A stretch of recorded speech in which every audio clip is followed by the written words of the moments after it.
Bismillahirrahmanirrahim. Assalamualaikum warahmatullahi wabarakatuh. Oke kan kawan, kembali lagi di channel Pengusaha Muda yang berkarya.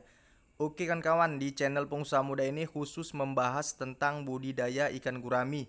Oke, buat kawan-kawan yang udah mampir ke channel Pengusaha Muda ini, jangan lupa di like, komen, dan di subscribe, karena subscribe itu gratis.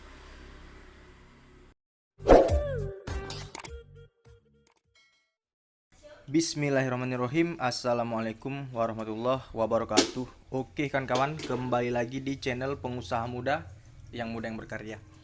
Oke kan kawan, di kesempatan kali ini saya sedang berkegiatan ya. Di sore hari ini memberikan makan ikan gurami ya teman-teman ya. Ini berhubung ikan guraminya sudah berusia 7 bulan ya. Jadi di sini ada tips dan triknya ya teman-teman ya, untuk ikan itu tidak bau lumpur ya teman-teman ya. Oke teman-teman, akan saya jelaskan ya tips dan triknya ya teman-teman ya. Oke teman-teman, berhubung ini ikan gurami kita sudah berusia 7 bulan ya, dan nanti ikan ini akan kita jual ke restoran ya, ke restoran.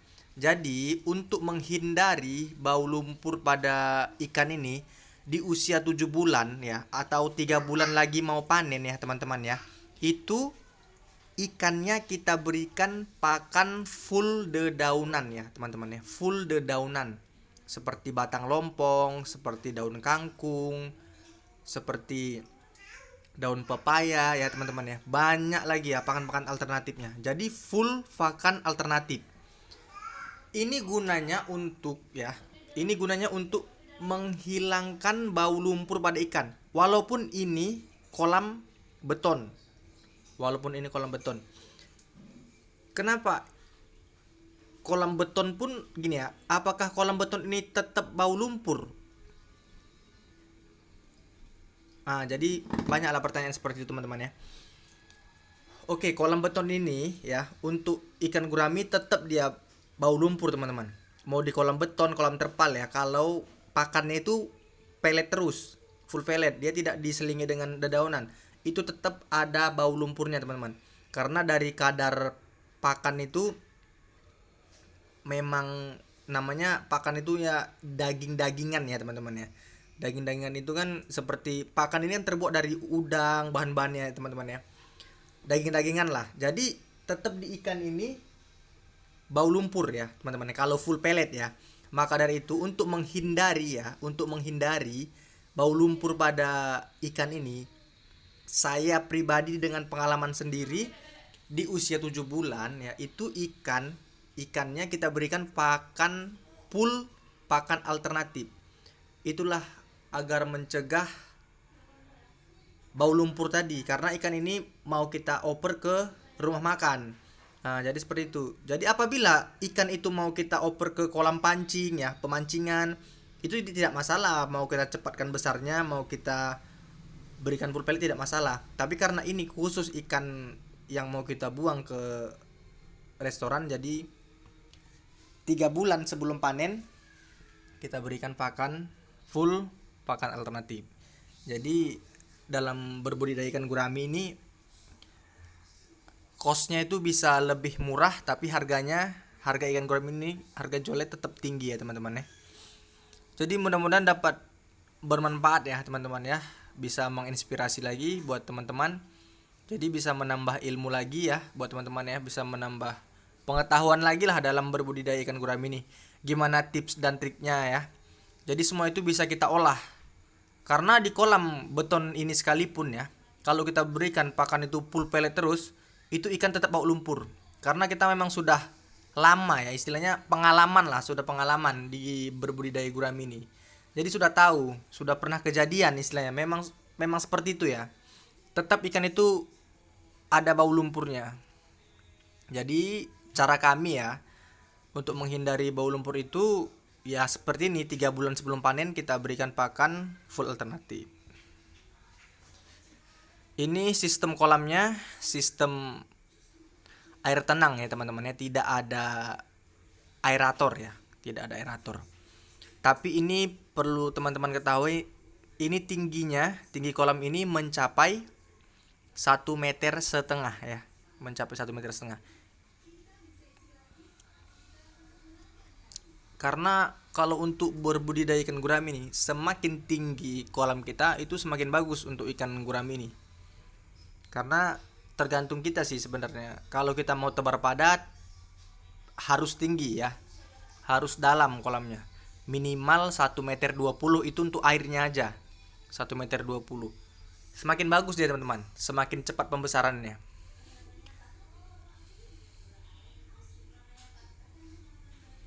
Jadi ini untuk aplikasi airnya seperti apa ya, untuk di kolam air tenang ini ya. Untuk aplikasi airnya seperti apa? Oke, ini saya sedikit jelaskan ya. Untuk aplikasi kalau berbudidaya gurami di kolam beton atau terpal yang tidak memiliki atau tidak kita sediakan titik aerasinya, itu untuk aplikasinya seperti biasa ya teman-teman ya, bisa kita samakan juga ya. Tapi ada tambahannya sedikit teman-teman. Oke, yang pertama itu kita berikan garam ya teman-teman ya. Kebetulan ini kolamnya lebar 3 meter, panjangnya sekitar panjang 2,5 meter, lebar 3 meter. Nah, seperti itu.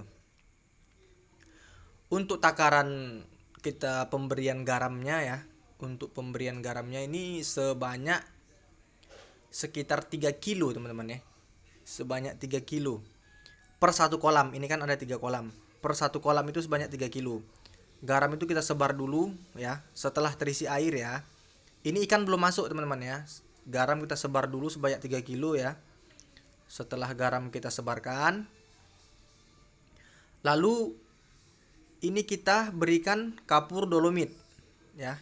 Kapur dolomit itu kebetulan pH di air di kolam ini ya, itu cenderung rendah. pH-nya pH bawah. Sekitar 6 lah ya, sekitar 6 ke bawah dia, enggak 5 lebih ya teman-teman ya. Jadi kita harus menaikkan di angka 6,5 ya, 6,5 sampai 7 kita naikkan. Jadi kita tambahkan kapur dolomit. Kapur dolomitnya itu secukupnya teman-teman ya, secukupnya pH itu mencapai angka 7 ya, angka 7 atau 6,5. Jadi nggak di bawah 6 dia.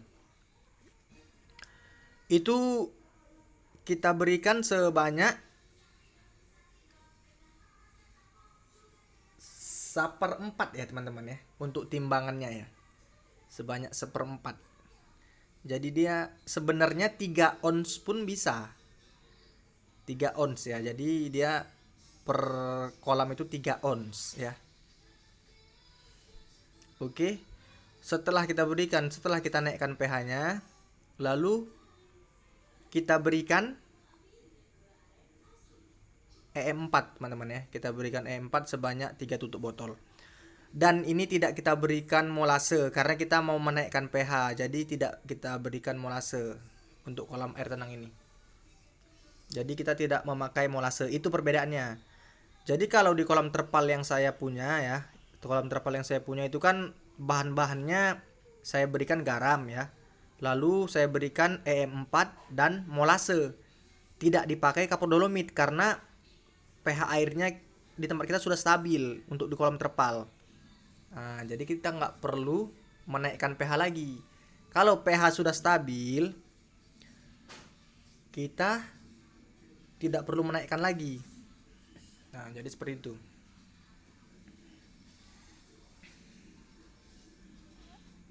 Jadi mudah-mudahan teman-teman pun bisa